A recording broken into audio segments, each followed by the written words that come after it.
Hello दोस्तों, राधे राधे। कैसे हैं आप सब? उम्मीद करता हूँ सब सकुशल आनंद में होंगे। तो दोस्तों, आज 28 दिसंबर को अपनी स्टोरी शुरू करते हैं। दोस्तों, दोनों कपबोर्ड के अंदर चुपचाप छिपकर बैठे हुए थे। अचानक से उन्हें एक साथ बहुत सारे कदमों की आवाज सुनाई देने लगी। आदित्य खुद से बोला, ओह माय गॉड, लगता है ये लोग पूरी बारात लेकर आ गए हैं। इतने लोगों को लेकर आने की जरूरत है क्या थी? मैं कोई दुल्हन नहीं हूँ जिसे लेने पूरी बारात लेकर आ गए हैं।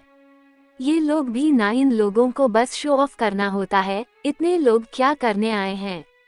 हे भगवान, ये लोग बस हमें खोज ना ले। अरिकेत उसे अकेले बात करते देख बोला, अरे जीजा जी, आप अकेले अकेले क्यों बात कर रहे हो? मुझसे बात करो ना। आदित्य ने उसे देखा और उसके मुंह पर हाथ रखकर अपने मुंह पर उंगली रखते हुए बोला, शश शश। अनिकेत ने उसका हाथ हटाया और वह भी उसकी नकल उतार कर बोला, शश शश। आदित्य ने अपना सिर पीट लिया। वह अपने मन में बोला, ओह माय गॉड, ये तो नकलची बंदर की तरह मेरी नकल उतार रहा है। उस कमरे में सब लोग आ गए थे। अभ्रम बोला, उस आदमी ने तो बताया था इसी कमरे में रखा था, फिर यह गया कहाँ? यहाँ पर चेयर और रस्सियाँ देखकर तो कंफर्म हो रहा है कि वह छोटा खरगोश यही था, पर अचानक गया कहाँ? कुशाल बोला, मुझे कैसे पता कहाँ गया होगा, अभी तो आए हैं ना। अभ्रम ने उसे घूर कर देखा। कुशाल जल्दी से अपने शब्द सुधारते हुए बोला, मेरा मतलब है कहीं उन लोगों ने किसी सीक्रेट डोर से उसे निकाल तो नहीं लिया है।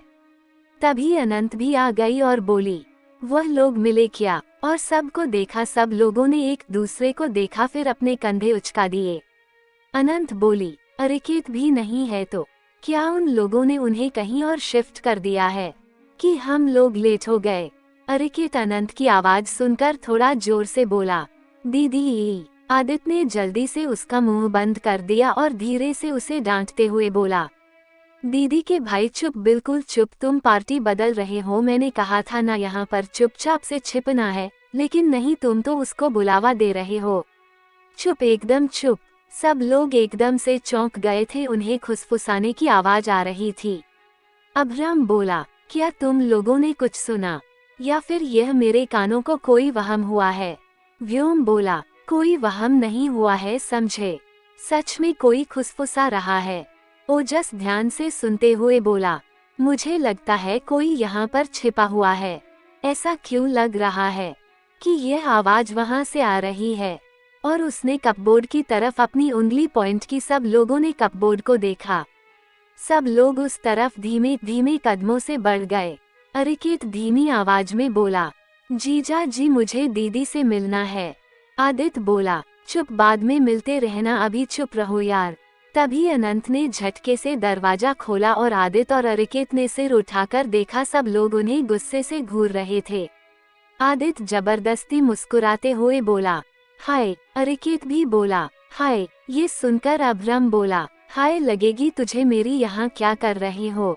आदित्य बोला, हम लोग हाइड एंड सीक प्ले कर रहे थे। अनंत ने आदित्य को इग्नोर किया और अरिकेत को देखते हुए बोली, अरे बाहर निकलो। अरिकेत उसकी आवाज सुनकर जल्दी से बाहर आया और उसके बाहर आते ही अनंत ने उसका हाथ पकड़ लिया और उसे खींचते हुए बाहर ले जाने लगी। आदित्य ने सबको देखा और अपने दांत दिखाते हुए बोला, I know I am good looking, इतना मत ताड़ो, मुझे शर्म आ रही है। और अपने दोनों हाथों से अपना फेस छिपा लिया। अभ्रम झल्लाते हुए बोला, बाहर निकलो अभी के अभी। छोटे खरगोश, नहीं तो अभी तुम्हारा सिर फोड़ दूंगा। आदित्य जल्दी से बाहर आया और बोला, हिम्मत करके देखो, हाथ तोड़ दूंगा। ओजस उसे पकड़ कर बोला, अब चलो, तुम्हारी चोरनी तुमसे नाराज होकर चली गई। आदित्य अपने दोनों हाथ ऊपर करके अंगड़ाई लेते हुए बोला, उससे तो मैं नाराज हूँ, मुझे मनाना चाहिए ना, खुद नाराज क्यों हो रही है? और तुम लोग इतने लोग आए हो, कुछ खाने को लेकर आए हो कि नहीं? मुझे बहुत भूख लगी है, मैं बिना कुछ खाए निकल आया था। सब लोग एक दूसरे को देखने लगे। ओहस बोला, हम तुम्हें लेने आए हैं, ना कि तुम्हारे लिए लंच लेकर आए हैं, और खाना नहीं खाया ये तुम्हारी गलती है। आदित्य बोला, तुम सब लोग किसी काम के नहीं हो, मतलब कम से कम कुछ खाने का लेकर आते, मुझसे चला भी नहीं जाएगा, मैं बेहोश हो जाऊंगा। उसने इतना कहा ही था कि सबने उसे पकड़कर उठा लिया और एक साथ बोले, तुम्हें अपने पैरों को तकलीफ देने की कोई जरूरत नहीं है, और उसे लेकर जाने लगे। बाहर अश्वत्थ सेल्वन के साथ खड़ा था। आदित्य को ऐसे उठाकर लाते देख वह बोला, क्या हो गया? उठाकर क्यों ला रहे हो? बेहोश हो गया है क्या? अभ्रम बोला, इसके नखरे पूछो मत। इतना सुनते ही आदित्य उचककर नीचे आ गया और बोला, मुझे कुछ नहीं हुआ है, आपके लोग ही मुझे उठाकर लाए हैं। उसने अपनी बत्ती सी चमका दी। अश्वत्थ ने उसे घूरकर देखा और बोला, तुमने ही कुछ किया होगा। ओजस बोला, कपबोर्ड में छिप गए थे। आदित्य बोला, भाई मुझे ये घर बहुत पसंद आ गया है। इस घर का इंटीरियर डिजाइनिंग बहुत अमेजिंग है। I want. उसने इतना ही कहा था कि अश्वत्थ अपनी सर्द आवाज में बोला, सीधे हॉस्पिटल चलो, छोटी गिलहरी तुम्हारे लिए परेशान है। आदित्य ये सुनकर खुश होकर बोला, मुझे पता था किसी को फिक्र हो या नहीं, मेरी प्यारी भाभी को मेरी बहुत फिक्र है, वही मुझसे प्यार करती हैं। ये सुनकर सब उसे घूर कर देखने लगे। आदित्य जल्दी से कार की बैक सीट में बैठ गया और बोला, जल्दी चलो, जल्दी चलो। फिर सब अपनी अपनी कार में बैठ गए और निकल गए। हॉस्पिटल में हृदय मिस्टर आर्यन से मिलने आए थे।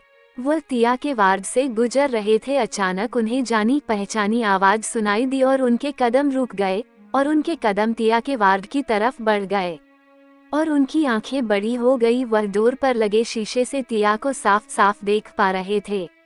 वह तिया को ऐसे देखकर उन्हें समझ नहीं आ रहा था। तिया ओशमी के साथ बात कर रही थी। हृदय तिया से मिलना चाहते थे, पर उन्हें समझ नहीं आ रहा था कि वह किस हक से जाएं। हृदय तिया को बहुत देर से डोर के ग्लास से देख रहे थे। पीछे से किसी ने उसके कंधे पर हाथ रखा। वह चौंक गए और पीछे मुड़कर देखा, उनके होश ही उड़ गए थे। पीछे कोई और नहीं, अश्वत्थ खड़ा था और उसके साथ आदित्य और ओरमन भी थे। आदित्य हृदय को घूरते हुए बोला, हाउ डेयर यू, यहाँ पर क्या कर रहे हैं? डोंट टेल मी कि मेरी भाभी से मिलने आए हैं। आई नो आप उनसे बिल्कुल भी प्यार नहीं करते। ये सुनकर हृदय हैरान रह गए कि आदित्य तिया को अपनी भाभी कह रहा था। अश्वत्थ बिना एक्सप्रेशन के बोला, आदित्य अंदर जाओ, आदित्य अंदर जाओ। आदित्य हृदय को घूरते हुए अंदर गया, जबकि ओरमन हृदय को बुरी तरह से घूर रहा था। जबकि अश्वत्थ अपनी सर्द निगाहों से हृदय को देख रहा था, जिससे वह असहज हो रहे थे। वह बोला, आई नो आप मिस्टर आर्यन से मिलने आए थे और मुझे पता है कि कोइंसिडेंटली आपने छोटी गिलहरी को देख लिया। आई नो आप मिस्टर आर्यन से मिलने आए थे और मुझे पता है कि कोइंसिडेंटली आपने छोटी गिलहरी को देख लिया। हृदय अश्वत्थ को हैरान भरी निगाहों से देखने लगे। अश्वत्थ बोला, आपको मिस्टर आर्यन के वार्ड में जाना चाहिए।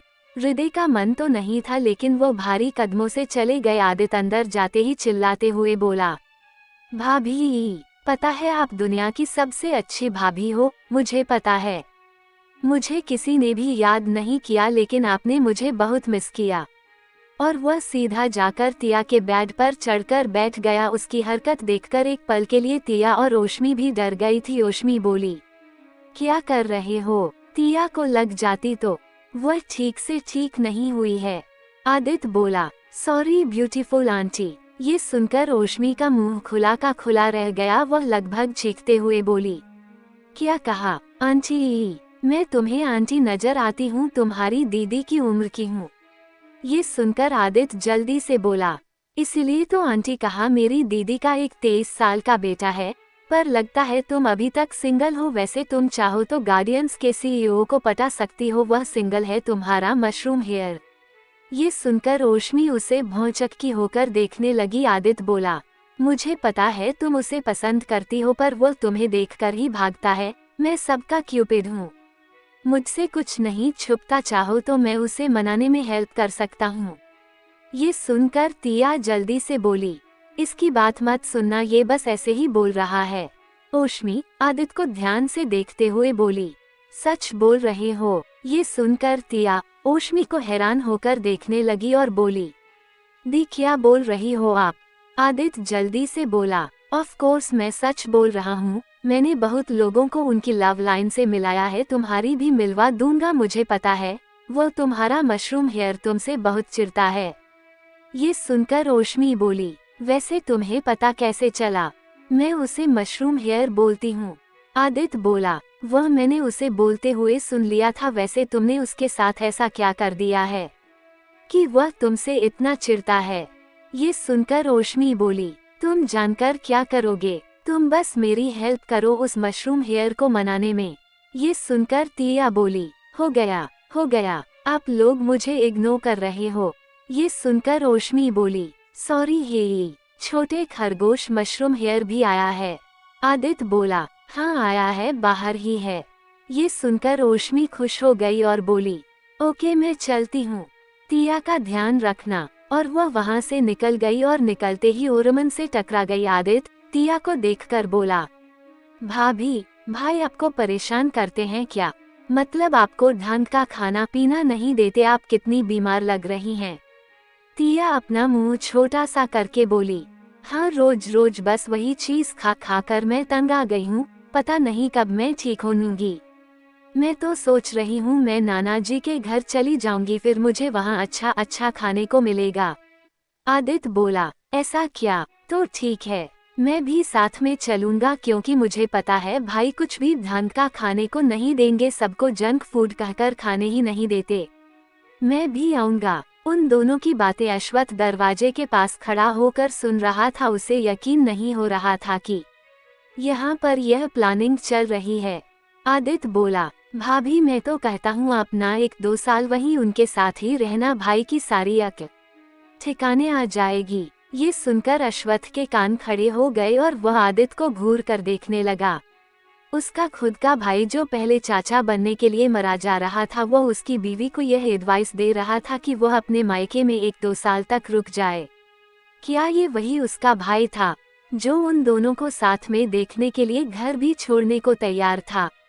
आदित्य फिर बोला, और ना भाई से कॉल पर भी बात मत करना, उनसे मिलना भी मत देखना, 1-2 महीने में सारी अकड़ चली जाएगी, फिर वो हमें पनिशमेंट भी नहीं देंगे। तिया उसकी बात सुनकर सोचने लगी। अश्वत्थ को तो अब टेंशन हो रही थी कि कहीं तिया सच में आदित्य की बात ना मान ले और 1-2 साल आनंद फैमिली के साथ ना रहे। एक तो उसने अभिनंदा आनंद के साथ सिर्फ तिया के लिए बहस की थी, और यहाँ उसका भाई उसकी बीवी के दिमाग में उल्टा पुल्टा आइडिया सेट कर रहा था। बाहर ओरमन ओशमी को इग्नोर करके जाने लगा। ओशमी ने तुरंत उसका हाथ पकड़ लिया। ओरमन उसे घूरकर देखने लगा और बोला, क्या है, मेरा हाथ क्यों पकड़ रही हो? देखो सफेद कबूतरी। ओशमी बोली, तुम मेरी बात सुनो, मैं तुम्हें नहीं देखने वाली, चुपचाप मेरी बात सुनो। ओरमन बोला, मैं क्यों तुम्हारी बात सुनूं? मुझे पागल कुत्ते ने नहीं काटा है जो तुम्हारी बात सुनता फिरूंगा। उसकी बात सुनकर ओशमी उसे घूरते हुए बोली, कहा ना मेरी बात सुनो वरना तुम्हारा सिर फोड़ दूंगी। ओरमन अपना हाथ छुड़ाते हुए बोला, मेरा सर फोड़ोगी? इतनी हिम्मत है? तुम दिख तो नाजुक कली की तरह रही हो, आज तक एक चींटी भी नहीं मारी होगी और यहाँ मेरे सिर फोड़ने की बात कर रही हो। ये सुनकर ओशमी उसे घूरकर देखने लगी। ये सुनकर ओशमी उस पर भड़कते हुए बोली, क्या कहा तुमने? एक बार फिर से कहना। मैंने आज तक चींटी भी नहीं मारी, लेकिन तुम्हारा सिर जरूर फोड़ दूंगी। ओरमन उसे घूरते हुए बोला, तुम तो पीछे ही पड़ गई हो। मैं ऐसा क्या करूं तुम्हारी शक्ल देखना ना पड़े। वो वहां से जाने लगा, लेकिन ओशमी भी कम नहीं थी, वो उसके पीछे पीछे जाने लगी। वह बोली, वो तो इस जन्म में कभी होने वाला नहीं समझे, और मरने के बाद भी मैं भूतनी बनकर तुम्हारे आगे पीछे घूमने वाली हूँ। मेरे मशरूम हेयर। वो जबरदस्ती उसके आर्म को पकड़कर लिपट गई। ओरमन बोला, don't call me mushroom hair, got it and stop sticking to me. पर ओशमी और ज्यादा चिपक गई। ओरमन उससे इरिटेट हो गया था। वार्ड के अंदर तिया सोचने के बाद बोली, वैसे आइडिया बिल्कुल भी गलत नहीं है। ये सुनते ही अश्वत्थ दोनों को घूरते हुए उनकी तरफ बढ़ते हुए बोला, क्या प्लानिंग कर रहे हो तुम दोनों? हाँ तुम दोनों 5 मिनट भी साथ रहे लोगों को कैसे परेशान करना है, तरीका खोज ही लेते हो। मुझे ही परेशान करने का अच्छा तरीका निकाला है। उसकी आवाज सुनकर दोनों चौंक गए और एक दूसरे को देखने लगे। आदित्य ने अपनी एक आंख मारी और अकेले हैंडल करने का इशारा किया। अश्वत्थ बोला, मैं तुम्हें यहाँ छोटी गिलहरी से मिलाने क्या लाया? तुम तो उसे ऊंट पटांग आइडिया देने लग गए। तुम मेरी छोटी गिलहरी के दिमाग में ऐसे आइडिया क्यों भर रहे हो? सबसे पहले अपनी चोरनी को मनाओ, फिर मेरी छोटी गिलहरी को आइडियाज देना। तुम्हें पता भी है अनंत अपने घर वापस चली गई है। तुम शादी करने के सपने बस देखते रहो। ये सुनकर आदित्य का मुंह शौक से खुला का खुला रह गया। वह बोला, क्या है यया? वह चली गई, मुझे बिना बताए पर क्यों? उसने मुझे मनाना भी जरूरी नहीं समझा और उसका भाई कह रहा था कि शी लव्स मी लॉट, वह तो मुझसे प्यार ही नहीं करती है। ऐसे कौन जाता है? बिना बताए ये चोरनी भी ना मुझे बिना मनाए चली गई, उसे इसकी सजा तो मिलेगी। वह बेड से कूदकर उतर गया और हवा की तरह बाहर निकल गया। अब वहां तिया बच गई थी जिसे अश्वत्थ घूरकर देख रहा था। अश्वत्थ उसके सामने जाकर हाथ बांधकर खड़ा हो गया और बोला, अच्छा, मुझसे नाराज होकर मायके में रहने का मन बना लिया है? मेरे बिना रह सकती हो? तिया अपनी थूक गटकते हुए बोली, नहीं, वो मैं तो बस सोच रही थी। अश्वत्थ उसके चेहरे की तरफ झुकते हुए बोला, सोच रही थी या फिर मन बना लिया है मुझे छोड़कर अपने मायके जाने की? कल तक तो उनसे मिलने से भी डर रही थी, अचानक से 1-2 साल रहने को भी तैयार हो गई। तिया अपनी नजरें झुका कर बोली, आप बहुत बुरे हो। अश्वत्थ बोला, अच्छा फिर मेरे साथ अब तक क्यों हो? ये सुनकर तिया ने अश्वत्थ की बात का गलत मतलब निकाल लिया और वो उदास हो गई और बोली, आप ऐसा क्यों बोल रहे हो? आप पहले जैसे प्यार नहीं करते हो, आप बहुत बुरे हो। उसने अश्वत्थ से अपना मुंह फेर लिया। अश्वत्थ ने अपना सिर पीट लिया। वह बेड पर बैठा और तिया का चेहरा अपनी तरफ किया और बोला, तुम दिन ब दिन और ज्यादा जिद्दी होती जा रही हो, मेरी बात ही नहीं मानती।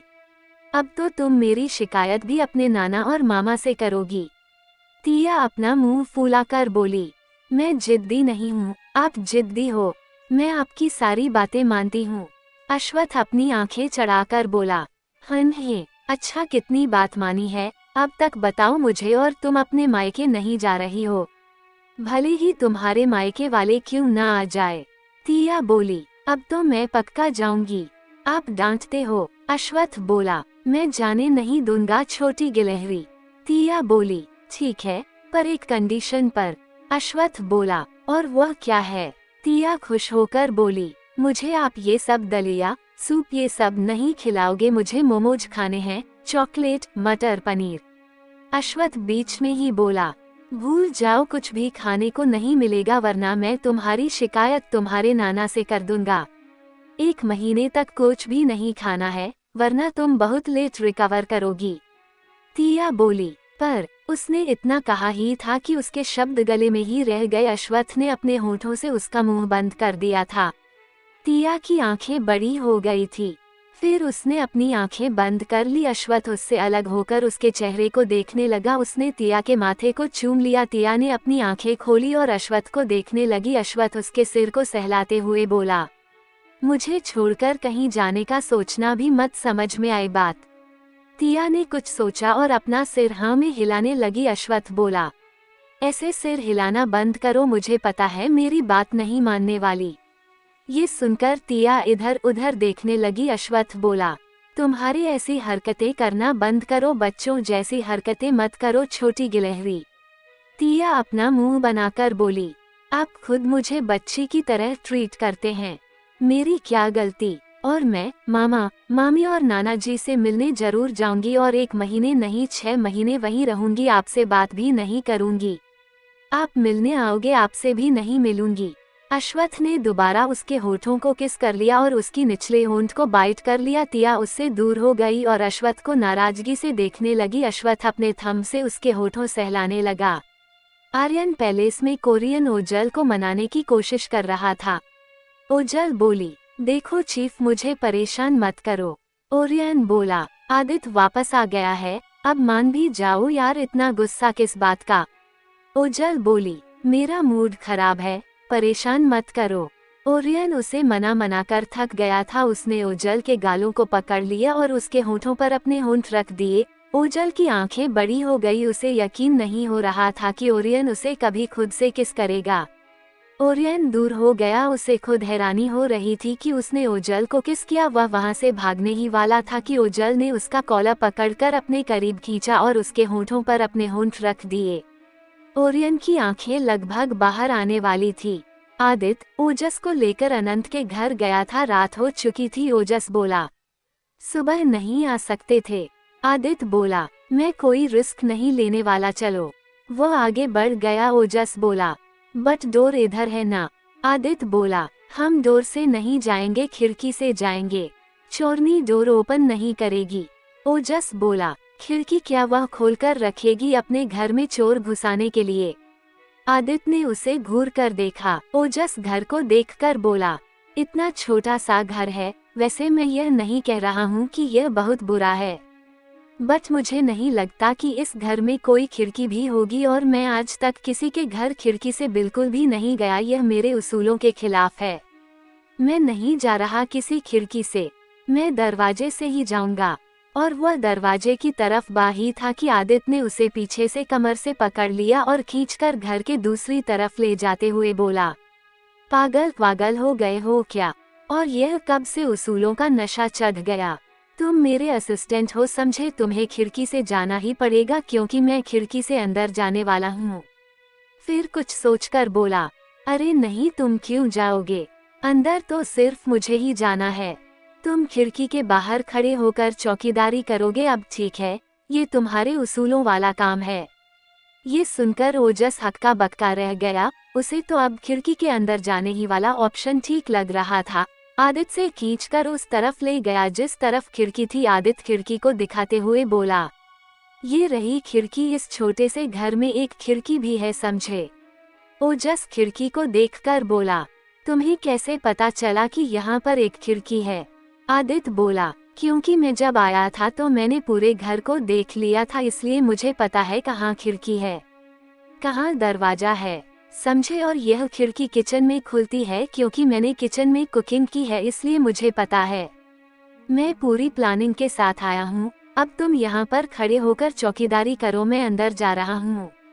ओजस बोला, पर यह खिड़की तो बंद दिखाई दे रही है, कैसे जाओगे? आदित्य उसके सिर पर मारते हुए बोला, मैंने बोला ना, मैं पूरी प्लानिंग के साथ आया हूँ। ये खिड़की बंद जरूर है, लेकिन असल में इसका लॉक खराब है, खिड़की लॉक नहीं है। फिर उसने खिड़की खोला और चढ़कर अंदर चला गया, लेकिन किचन में अंधेरा था। वो उतरते वक्त बर्तनों के साथ फर्श पर गिर गया और बर्तन आवाज करते हुए गिर गए। ओजस ने अपना सिर पीट लिया और बोला, तुम ठीक हो या नहीं? तुम्हारे हाथ पैर सलामत तो है ना? आदित्य बोला, अरे यार, 2 दिन बाद दिवाली है और यहाँ पर इतना अंधेरा है। लगता है चोरनी के पास बिजली का बिल भरने के लिए पैसे नहीं है। लेकिन बर्तनों के गिरने की आवाज सुनकर अनंत उठ गई थी। ब्लैक सोल में इतने सालों तक काम करने की वजह से वह वेल ट्रेन थी। वह झटके से उठकर बैठ गई और अपने रूम का लाइट ऑन किया और अपने साइड टेबल के ड्रावर से अपनी गन निकाली और गन को लोड करते हुए रूम से बाहर निकली। आदित्य वहां पर अंधेरे में अंधे की तरह हाथ आगे करके आगे बढ़ने की कोशिश कर रहा था और उसके पैर उन बर्तनों से टकरा रहे थे जिसकी वजह से बर्तन और आवाज कर रहे थे। ओजस खिड़की के नीचे अपना सिर पकड़कर बैठ गया और बोला, कह तो रहा था कि प्लानिंग करके आया है, ऐसी प्लानिंग करके कौन आता है? भाई, अब इसके प्लान का क्या करूं? ये लड़का लगता है आज इसकी चोरनी इसे चोर समझकर जरूर पीटने वाली है। आदित्य का पैर दोबारा एक बर्तन से टकराया और बर्तन से जोरदार आवाज आए। ओजस अपने बाल नोचते हुए बोला, ये पक्का पिटेगा, जरूर पिटेगा। बर्तनों की बार बार आवाज आने की वजह से अरिकेत की भी नींद खुल गई और वह अपनी आंखें मीचते हुए उठा और वह उठकर रूम से बाहर आ गया। अनंत ने हॉल की लाइट ऑन कर दी थी। अरिकेत अनंत को देखकर बोला, दीदी, ये बर्तनों की आवाज कहाँ से आ रही है? अनंत ने उसे अपने मुंह पर उंगली रखकर चुप रहने का इशारा किया। अरिकेत जल्दी से अनंत के पास आया और धीमी आवाज में बोला, दीदी, क्या चोर आया है?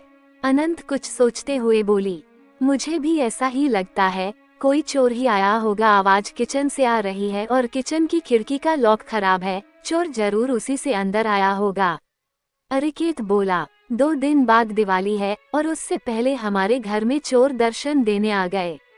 उसने हॉल में टेबल पर रखा फूलदान उठा लिया और उसमें रखे नकली आर्टिफिशियल फूल निकालकर फेंक दिए और बोला, इस चोर का तो मैं सिर फोड़कर रख दूंगा। इसकी हिम्मत भी कैसे हुई हमारे घर में चोरी करने आने की। लगता है कोई नौसिखिया चोर है जो बर्तनों को फेंक रहा है। दोनों किचन के दरवाजे के पास पहुंच गए और धीरे से अनंत ने दरवाजा खोला और दोनों धीमी कदमों से अंदर गए। अनंत ने लाइट ऑन कर दी और अरिकेत फूलदान को मारने के लिए उठाया ही था कि आदित्य को देखकर रुक गया और हैरान होकर बोला, जीजा जी। अनंत ने जब ये सुना उसने भी आदित्य को देखा। अचानक से लाइट ऑन हो जाने की वजह से आदित्य की आंखें बंद हो गई थी। उसने अपनी आंखें खोली और मुस्कुराते हुए अपने हाथ हिलाकर हाय करते हुए बोला, हाय। अरिकेत बोला, जीजा जी आप तो बिजनेसमैन हो ना, फिर आप हमारे घर में चोरी करने क्यों आए हो? क्या यह आपका पार्ट टाइम जॉब है? ये सुनकर आदित्य की बोलती बंद हो गई। यह सब खिड़की के बाहर से ओजस सुन रहा था। ये सुनकर वह अपना मुंह दबाकर हंसने लगा। अनंत आदित्य को घूरते हुए बोली, तुम यहाँ पर क्या कर रहे हो? आदित्य ने अनंत के हाथ में गन देखा, फिर उसने अनिकेत के हाथ में फूलदान को देखा जो उसने उसे मारने की पोजीशन में पकड़ रखा था। वह बोला, तुम लोग क्या मुझे चोर समझ रहे थे? मैं तो बहुत शरीफ हूँ। अनंत उसे तंज कसते हुए बोली, शरीफ लोग दरवाजे से आते हैं, खिड़की से नहीं, और तुम तो चोर की तरह ही खिड़की से आए हो। इतनी आधी रात को सिर्फ चोर ही आ सकते हैं। आदित्य अपना छोटा सा मुंह बना कर बोला, मुझे लगा कि डोर बेल बजाऊंगा तो तुम दरवाजा नहीं खोलोगी। अगर दरवाजा खोल भी लिया तो मुझे देखकर मेरे मुंह पर दरवाजा बंद कर दोगी, और तुम तो मुझे बिना मनाए ही आ गई। कहीं ऐसा तो नहीं है तुम्हारा मन बदल गया है? कहीं तुम भागने की प्लानिंग तो नहीं कर रही हो? ये सुनकर अनंत ने उसे घूर कर देखा। अनंत ने अरिकेत को देखा और बोली, अरे जाओ, जाकर सो जाओ। अरिकेत ने फूलदान नीचे किया और बोला, ठीक है, गुड नाइट जीजा जी। अनंत ने अरिकेत को घूर कर देखा। अरिकेत मुस्कुराते हुए वहां से चला गया। अनंत ने आदित्य को देखने के लिए अपनी नजर घुमाई। आदित्य अपनी जगह पर नहीं था। वह चौंक गई और इधर उधर देखने लगी। तभी उसे आदित्य फ्रिज खोलकर उसमें कुछ खोजते हुए नजर आया। अनंत बोली, तुम क्या कर रहे हो? आदित्य बोला, तुम्हारे चक्कर में मैंने सुबह से कुछ भी नहीं खाया है, लेकिन तुमने मुझे मनाना तक जरूरी नहीं समझा और सीधे आ गई। मुझे बहुत भूख लगी है। मैं हॉस्पिटल से सीधे यहाँ पर आ गया। ये सुनकर अनंत बोली, तुम्हें तो वह घर कुछ ज्यादा ही पसंद आ गया था ना, इसलिए तुम वहाँ छुप गए थे। आदित्य ने उसकी बात को इग्नोर किया और बोला, तुमने खाना भी बचा कर नहीं रखा है। अनंत बोली, मुझे क्या सपना आएगा कि तुम आधी रात को मेरे घर में आओगे और भूख लगी है बोलोगे? आदित्य बोला, मेरे लिए खाना बनाओ। ये सुनकर अनंत उसे घूर कर देखने लगी। आदित्य ने फ्रिज में रखा गाजर निकाला और खाते हुए उसे देखकर बोला, खाना बनाओ? तुम्हें खाना बनाने आता है ना? मुझे बहुत भूख लगी है। अनंत ने गन को अपनी कमर के पीछे लगाया और उसके लिए खाना बनाने में जुट गई। आदित्य स्लैब में बैठ गया और गाजर खाने लगा। वह गाजर खाते हुए बोला, तुम्हें पता है 2 दिन बाद दिवाली है, मुझे गिफ्ट में ढेर सारे पटाखे देना। मुझे पटाखे जलाना बहुत पसंद है। एक बार तो मैंने रॉकेट अपने ही घर में घुसा दी थी और आग भी लग गई थी। सब लोगों ने मुझे बहुत डांटा था। तब से मुझे कोई भी पटाखे जलाने नहीं देता। मैं बस दूसरों को पटाखे जलाते देख सकता हूँ। मैं दिवाली मनाने तुम्हारे घर आऊंगा। ये सुनकर अनंत बोली, मेरे घर को जलाने के लिए? ये सुनकर आदित्य बोला, अरे नहीं, पटाखे जलाने के लिए। तुम ऐसा क्यों बोल रही हो? मैं तुम्हारा घर क्यों जलाऊंगा?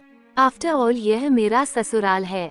ये सुनकर अनंत बोली, तुम्हारा कोई भरोसा नहीं है। पटाखा जलाने की बात कहकर घर को ही उड़ा दोगे और मैं तुम्हें कोई गिफ्ट विफ्ट नहीं देने वाली। आदित्य ये सुनकर बोला, क्यों नहीं दोगी? तुम्हें देना पड़ेगा, वह भी पटाखे के साथ मिठाई फ्री। वैसे तो मैंने सोचा था भाभी भाई को मना लेंगी और मुझे पटाखे जलाने की परमिशन मिल जाएगी, लेकिन वह तो हॉस्पिटल में है। वह तो खुद पटाखे नहीं जलाएंगी तो मुझे कहाँ से पटाखे जलाने के लिए मिलेगा? पर तुम हो ना, मुझे गिफ्ट में पटाखे देना, फिर मैं भी तुम्हें गिफ्ट दूंगा। अनंत ने कुछ भी नहीं कहा। आदित्य स्लैब से उतरकर अनंत के पीछे जाकर खड़ा हो गया। अनंत ने आदित्य की गर्म सांसें अपनी गर्दन पर महसूस की, क्योंकि आदित्य उसकी गर्दन पर अपना चेहरा रखकर देखने की कोशिश कर रहा था कि अनंत बना क्या रही है। वहीं ओजस खिड़की के बाहर बैठे बैठे ही सो गया था। आदित्य बोला, तुम बना क्या रही हो? अनंत बोली, तुम्हारे लिए खाना बना रही हूँ। और क्या? अब मेरे पीछे से हटो। आदित्य हट गया और दोबारा स्लैब पर जाकर बैठ गया और अनंत के खाना बनाने का वेट करने लगा। अनंत के खाना बनाने के बाद आदित्य ने पेट भर के खाया और खाने के बाद बोला, इतना बुरा भी खाना नहीं बनाती हो, पर मुझसे अच्छा भी नहीं बनाती हो। तुम्हें मुझसे ट्रेनिंग लेनी चाहिए खाना बनाने की। ये सुनकर अनंत की आंखें छोटी हो गई। आदित्य बोला, अब ऐसे क्या देख रही हो? मैं अब भी तुमसे नाराज हूँ। तुमने मुझसे अपनी आइडेंटिटी छुपाई। तुम्हें पता भी आज से 7 साल पहले जब मेरे भाई का एक्सीडेंट हुआ था मेरी क्या हालत थी। मैं अपने भाई से बहुत प्यार करता हूँ और मुझे बिल्कुल भी बर्दाश्त नहीं है कि कोई मेरे भाई को हार्म करे। उसकी आवाज अब कठोर हो गई थी। वह बोला, मैंने हमेशा से मेरे भाई के एक्सीडेंट करने वाले इंसान से नफरत की है। उसे इतने सालों से खोज रहा हूँ। मुझे पता नहीं था वो तुम निकलोगी। अनंत ने ये सुनकर एक आह भरी। वह ये बात अच्छे से जानती थी, भले ही आदित्य कितना भी सॉफ्ट हार्टेड क्यों ना हो, वो उससे प्यार क्यों ना करता हो, लेकिन अगर बात उसके भाई की हो तो वह पागल हो जाता है। अनंत पहले से ही इस सिचुएशन के लिए तैयार थी। उसे पता था भले ही कुछ देर पहले आदित्य पहले जैसा नॉर्मल बिहेव कर रहा था, लेकिन किसी भी वक्त वो उस पर भड़क सकता था। आदित्य उसे घूरते हुए बोला, मैं तुम्हें पसंद करता हूँ। इसका मतलब यह नहीं है कि मैं तुम्हें इसके लिए माफ कर दूंगा। मुझे मेरा भाई बहुत प्यारा है। मैं उनके बिना एग्जिस्ट ही नहीं कर सकता। उन्होंने मॉम डैड दोनों की कमी कभी महसूस नहीं होने दी। मैं उन्हें बहुत परेशान करता हूँ, पर वो कभी मुझसे परेशान नहीं होते हैं और मुझे ये बिल्कुल भी बर्दाश्त नहीं है कि कोई उन्हें नुकसान पहुँचाए। मैं मेरे साथ कुछ भी हो बर्दाश्त कर सकता हूँ, पर उनके साथ बिल्कुल भी नहीं। इसलिए अब तुम मुझे एक्सप्लेनेशन दो जिससे मैं तुम्हें तुम्हारे किए की पनिशमेंट दे सकूं, क्योंकि वह डैनी जिस हिसाब से बोल रहा था उस हिसाब से तो तुम आधी कल्प्रिट हो। अनंत बोली, मैं ऐसा कुछ भी करना नहीं चाहती थी। मैं एलन के लिए काम करती हूँ और एलन अश्वथ आर्यन को अपना आइडल मानता है और कभी भी उसने या हमने गार्डियंस के साथ कोई कंपटीशन नहीं किया है। एलन के लोगों को मारने का कॉन्ट्रैक्ट कभी नहीं लेते। ये सब ब्लैक सोल के उसूलों के खिलाफ है, लेकिन डैनी शायद सीक्रेटली यह सब काम करता था और उसे किसी ने तुम्हारे भाई को मारने का कॉन्ट्रैक्ट दिया था। ये सुनकर आदित्य बोला, किसने दिया था? अनंत बोली, आई डोंट नो, पर सबसे पहले तो उसने अपने लोगों से यह काम करवाया, लेकिन गार्डियंस के आगे उनकी एक न चली, इसलिए उसने इसमें अली और मुझे घसीटा। उसने सबसे पहले अली से यह काम करवाने की कोशिश की और उसे पता था कि हम दोनों किसी भी कीमत पर राजी नहीं होंगे, और अगर एलन को ये बात पता चली तो जाहिर सी बात है बिग बॉस को भी यह बात पता चल जाएगी।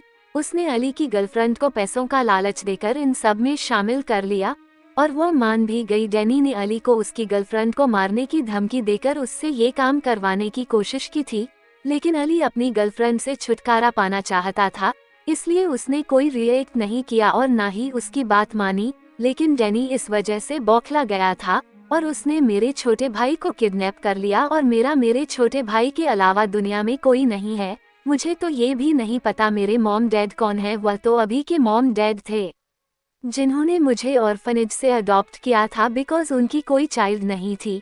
लेकिन 17 साल बाद फाइनली अरी का जन्म हुआ था, लेकिन अरी के जन्म होते ही मॉम की डेथ हो गई तो और उसके कुछ सालों बाद डैड की भी तबीयत खराब होने की वजह से डेथ हो गई। इसलिए मेरे पास अपना कहने के लिए सिर्फ अरी ही था। पहले तो मैंने भी इसे बिल्कुल भी सीरियस नहीं लिया था जब तक डैनी ने अरी को पॉइजन नहीं दिया था और उसका एंटीडोट सिर्फ उसी के पास था, और वह एंटीडोट तभी देता जब मैं तुम्हारे भाई को मारने के लिए तैयार हो जाती। जैसे तुम अपने भाई से प्यार करते हो वैसे ही मैं भी अपने भाई से प्यार करती हूँ, और उस वक्त तो अरी सिर्फ 2 साल का था। डैडी ने मुझसे कॉन्ट्रैक्ट साइन करवा लिया था और उसके बाद ही उसने अरी को एंटीडोट दिया था। आदित्य उसे हैरान होकर देखने लगा। अनंत फिर बोली, लेकिन अरी उसके पास ही था, लेकिन मैंने 3 साल तक किसी तरह इस बात को टाल कर रखा था, लेकिन आखिर कब तक टालती रहती। और 7 साल पहले आखिर मुझे पूरी प्लानिंग के साथ अटैक करना पड़ा। ये सच है कि एक्सीडेंट बहुत बड़ा था और मैंने पूरी कोशिश की थी कि अश्वथ आर्यन ना मरे, और मैंने मौका देखकर उसे हॉस्पिटल भी पहुंचाया था। आदित्य बोला, पर तुम दोबारा वही काम करने आई थी। अनंत बोली, इस बार मैं सिक्योरिटी सिस्टम ब्रेक करने आई थी और तुम मेरे भाई से तो मिल ही चुके हो। मैंने सोचा था ब्लैक सोल छोड़ने के बाद सब ठीक हो जाएगा और 7 साल से जिंदगी अच्छे से चल रही थी, लेकिन मैंने सोचा नहीं था डैनी दोबारा ऐसा कुछ करेगा। बट मैंने बिग बॉस से हेल्प ली है। अगर डैनी उन्हें बता देता है कि उसे किसने कॉन्ट्रैक्ट दिया है, वो मुझे बताएंगे। आदित्य जल्दी से बोला, और सबसे पहले मुझे बताना। अनंत ने कुछ नहीं कहा। आदित्य खड़े होते हुए बोला, और मैं अब भी नाराज हूँ। मुझे मनाना, मैं दिखता स्वीट हूँ लेकिन हूँ नहीं, अंडरस्टैंड। मुझे पटाखे गिफ्ट करना, साथ में बहुत सारी मिठाई और गिफ्ट्स, और मेरे भाई से माफी मांगना। फिर मैं डिसाइड करूँगा कि क्या करना है। ये बिल्कुल भी मत सोचना कि भाग जाओगी। फिर वह चलता बना। वो उसी खिड़की से बाहर निकला और ओजस को सोते हुए देखा और उसे एक किक मारा। ओजस हड़बड़ा कर उठ गया और बोला, किसकी इतनी हिम्मत मुझे किक मारने की? टांग तोड़ दूंगा। मेरी हिम्मत हुई, मेरे अलावा कौन कर सकता है? ओजस ने आदित्य को देखा और बोला, चैन की नींद भी लेने नहीं देते। आदित्य बोला, चलो, और आगे बढ़ गया। हॉस्पिटल में तिया को अश्वथ बुक पढ़कर सुना रहा था, जो तिया के सिर के ऊपर से जा रहा था और वो बोर भी हो रही थी। तिया बोली, सर। अश्वथ बोला, क्या हुआ? तिया बोली, 2 दिन बाद दिवाली है। अश्वथ बोला, हाँ तो मुझे भी पता है, 2 दिन बाद दिवाली है। तिया प्यार से अश्वथ को चाशनी की मिठास घोलकर बोली, मुझे भी दिवाली सेलिब्रेट करना है, पटाखे जलाने हैं, मिठाई खानी है और दिए जलाने हैं। अश्वथ ने उसे देखा और बुक रखते हुए बोला, बिल्कुल भी नहीं। ये सुनकर तिया मायूस हो गई और बोली, बट क्यों? ठीक है, मैं मिठाई नहीं खाऊंगी। अश्वथ बोला, अभी तक ठीक से रिकवर नहीं हुई हो और तुम्हें हॉस्पिटल से 1 महीने बाद ही डिस्चार्ज मिलेगा। 1 महीने बाद मनाना दिवाली। तिया मुंह फुलाकर बोली, हुए है, 1 महीने बाद दिवाली नहीं है, 2 दिन बाद है। हमेशा दिवाली नहीं आती है। अश्वथ बोला, कोई बात नहीं, तुम्हारे ठीक होने की खुशी में सेलिब्रेट करना और पटाखे जलाना।